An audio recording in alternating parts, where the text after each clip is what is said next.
o senador Ciro Nogueira, do PP do Piauí, era o destinatário central das vantagens indevidas de Daniel Vorcaro, diz a PF. Ex-ministro de Jair Bolsonaro, aspas, instrumentalizou o exercício do mandato parlamentar em favor dos interesses privados, fecho aspas, do dono do Master, segundo o relatório.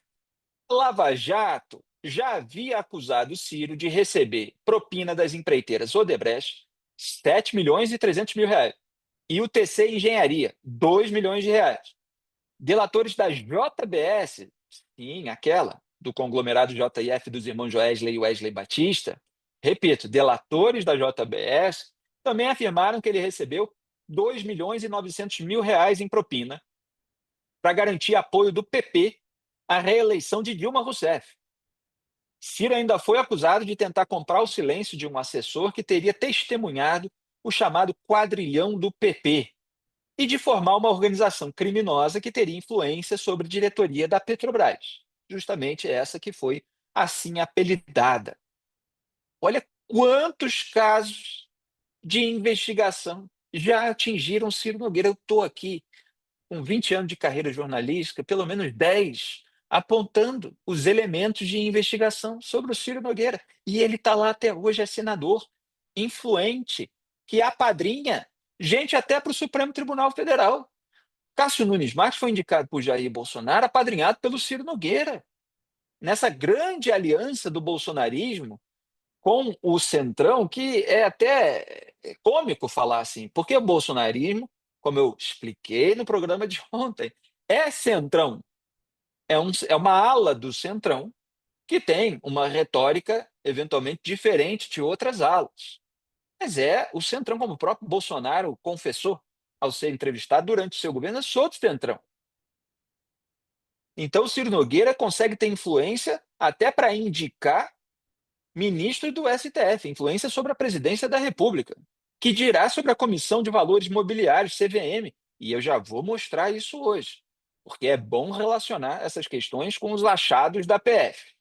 Muito bem, em todos os casos, o senador foi blindado pelo STF, com atuações decisivas de Gilmar Mendes, mantém na tela, Dias Toffoli e seu apadrinhado, Cássio Nunes Marques, entre outros. E houve outros votos, em alguns casos, porque foram vários casos envolvendo Ciro Nogueira. Teve voto do Alexandre de Moraes também, entre outros ministros. O resultado da impunidade geral, como previsto, foi a manutenção da farra. É assim. Era claro que isso ia acontecer. Falei isso ao longo de muitos anos. Se essas pessoas não são punidas, elas continuam corroendo a República. E isso é muito nocivo para o país fica preso em escândalos cíclicos. E a gente vai entrar agora nos detalhes, que justamente mostram isso, né, do perigo da impunidade que tantos autores ao longo dos últimos séculos apontaram. Citei outro dia o Adam Smith, que é o pai do liberalismo econômico, que defendia ali os 3 P's, né? Pessoa, propriedade e promessas, promessas no sentido dos contratos voluntários na sociedade, que se não há o respeito aos 3 P's, se não há punição à infração penal, a sociedade está fadada ao fracasso. Porque esses cupins da República continuam lá dentro, entre outras razões.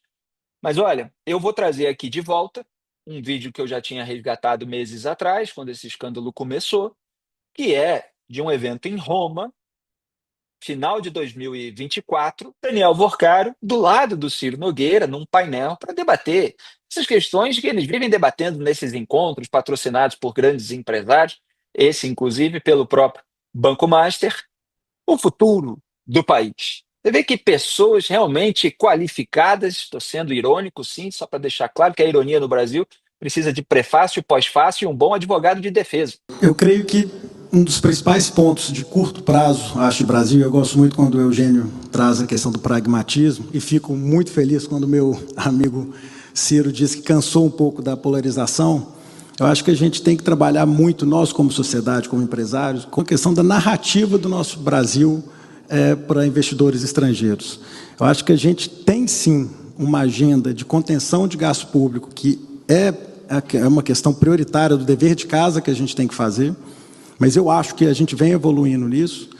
Mas eu acho que a questão da narrativa nossa fora do país talvez seja o ponto mais importante.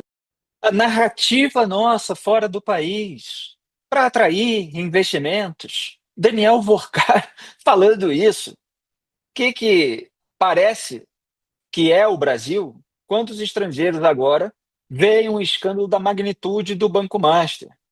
Quer dizer, a pessoa mais desqualificada para ficar falando a respeito desse tipo de coisa. E está lá do lado do seu aliado, que meses antes tinha apresentado uma medida legislativa de interesse do Vorcar, nesse grande troca-troca, nesse grande escambo da República. Lembrando que Dias Toffoli, Ricardo Lewandowski, o PGR Paulo Gonet, PGR Paulo Gonet, que está aí, responsável pela delação do Vorcar, estava lá nesse evento.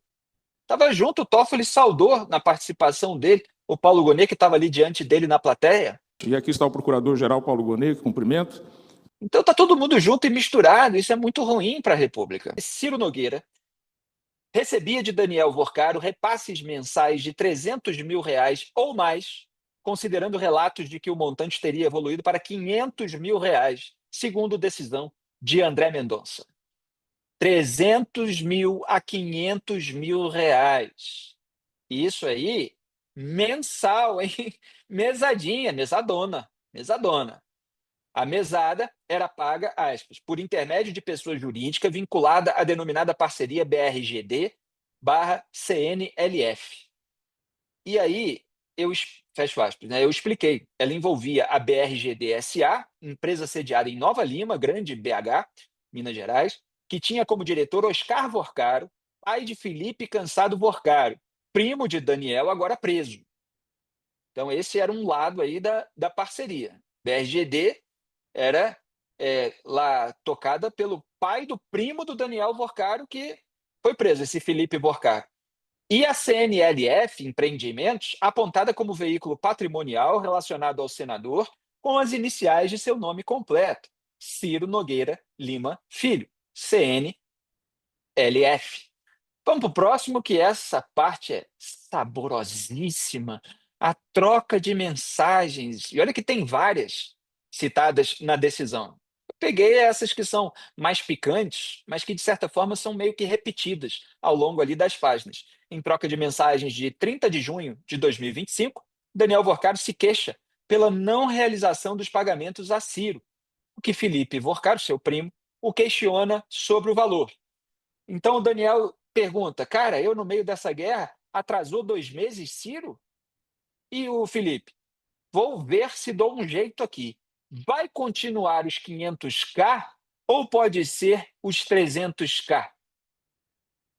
Quem está acostumado com a internet aqui, nas redes sociais, no YouTube, sabe muito bem que K é 1.000, né? Está falando de milhares.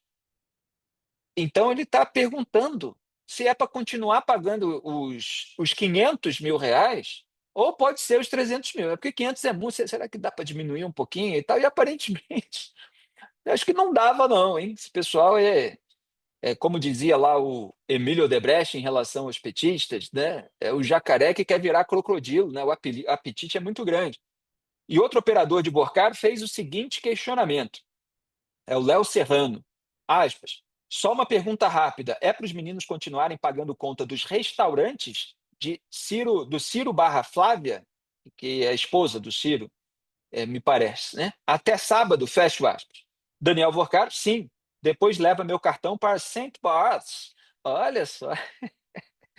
Ai, ai, ai. Vorcaro esteve com a sua então namorada, Marta Graef, na ilha de São Bartolomeu, e é chamada de Saint Barts, destino de luxo no Caribe, no começo de 2025. O Vorcaro, ele tinha esses operadores e eram office boys também, seja aqueles do próprio grupo, sejam aqueles no Congresso Nacional. E não foi a única vez, vamos lembrar que é importante conectar os pontos, que o Vorcaro reclamou com um operador sobre não pagamento, ou pagamento que atrasou. Mostrei aqui o trecho da conversa do Vorcaro com o Fabiano Zettel, cunhado e operador também do dono do Master, em que ele está ali dizendo que o atraso lá do pagamento do Resort Itaiaia deu um problema para ele. É. E aí o Zettel diz ali o que que já pagou, 35 milhões que estavam sendo encaminhados ali, acho que era uma parcela de 20 milhões, outra de 15 milhões. O Daniel Vorcaro estava cobrando, dizendo que aquilo estava dando problema para ele, esse atraso, e aparentemente estava fazendo a mesma coisa aqui em relação ao primo. Atrasou 2 meses o Ciro? Quer dizer, será que Cirão estava reclamando no ouvido do Vorcaro? Será que tinha algum emissário que estava falando: "Ah, não chegou aí, não chegou aí, dá para ajudar, né?" Bom, vamos para o próximo print. Para André Mendonça, aspas, não se afigura ordinário que o mero vínculo fraternal ou a atuação política regular e legítima ensejem, fecha aspas, esses e outros pagamentos. E aí ele faz a lista de tudo isso. O que ele está dizendo? Não dá para acreditar que só a amizade entre o Ciro Nogueira e Daniel Vorcaro, ou só a atividade parlamentar legítima, né, republicana, justifiquem isso tudo aqui. Está lá a listinha. A aquisição de participação societária estimada em aproximadamente 13 milhões de reais pelo valor de 1 milhão de reais. Então, esse aí é um outro negócio. Conseguiu, por 1 milhão, aquilo que custa, na verdade, 13 milhões. Quer dizer, você tem um abatimento gigantesco e, no fundo, é uma vantagem que está sendo oferecida. Se tudo tiver ocorrido assim, eu estou, claro, me baseando aqui nas informações da investigação da PF. A realização de repasses mensais de 300 mil reais ou mais, como a gente já viu aí, até 500 mil reais, nessa parceria que eu expliquei. A disponibilização gratuita por tempo indeterminado de imóvel de elevado padrão e o pagamento de hospedagens, deslocamentos e demais despesas inerentes a viagens internacionais de alto custo. Está tudo lá citado. Lembrando que o relatório da PF geralmente fica em sigilo. Vazam trechos, etc. Mas o que é público sempre é a decisão do magistrado. Então, a gente tem os trechos do relatório da PF que são citados na decisão do André Mendonça. Não tem o relatório inteiro, embora esteja aparecendo aí na imprensa um trecho ou outro que eventualmente é vazado. O Ciro Nogueira adora viajar com as despesas pagas, né, por empresários. E por uma grande coincidência em que você é convidado a acreditar, ele toma lá medidas legislativas de interesse do empresário. Ele é aliado, padrinho de indicações que eventualmente também acabam agradando o empresário ou tem potencial de agradar, já que o empresário prefere escolher essas pessoas caso tenha algum problema. Então, eu vou falar aqui do caso do Otto Lobo na CVM, eu vou falar aqui do caso do Cássio Nunes Marques, e aí já falo do Nunes Marques. Sempre lembro que a defesa do Daniel Vorcaro, ela queria como relator do caso dele no STF o Cássio Nunes Marques, que foi apadrinhado pelo Ciro Nogueira. Por que será? Apontei isso na ocasião. E agora a gente tem todos os elementos para confirmar que era isso mesmo, porque é vinculado ao faz-tudo do Vorcaro no Congresso.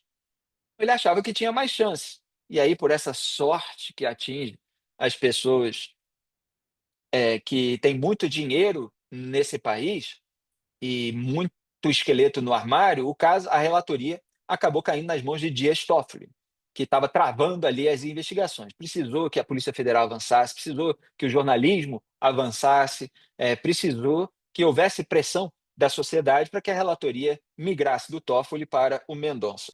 O vídeo que você acabou de assistir é um corte do programa Análise dos Fatos, transmitido ao vivo às segundas e sextas às 12 horas e terças, quartas e quintas às 18. As íntegras ficam disponíveis na aba Ao Vivo do meu canal de YouTube e os cortes na aba Vídeos. Curta, compartilhe e seja membro do canal para ajudar a manter esse programa no ar. Obrigado.